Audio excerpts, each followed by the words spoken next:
எங்க பெரியாள் எவ்வளோ வேகமாக வேலை நடக்க பார்த்தீங்களா? அப்பா ஐயா இருக்கு. மத்தியான வெயிலில் நல்ல தீயா இருக்கு.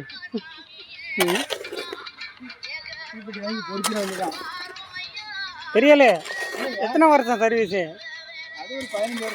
15 வருஷம் ஆச்சா? மம்முட்டி பிடிச்சா கரண்டி பிடிச்சா? நல்ல பாட்டை சவுண்டா வச்சுட்டு எத்தனை வருஷம் சர்வீஸா? அல்ல அங்கே பாருங்க, கலவை எப்படி பெட்டணும்னு பார்த்து சொல்லுங்க. கலவை வந்து நாசமாக பறக்கணும்.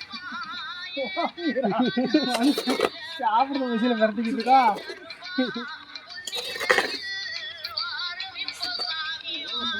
தெரியும் வெட்டில கூட்டிருக்கேன்.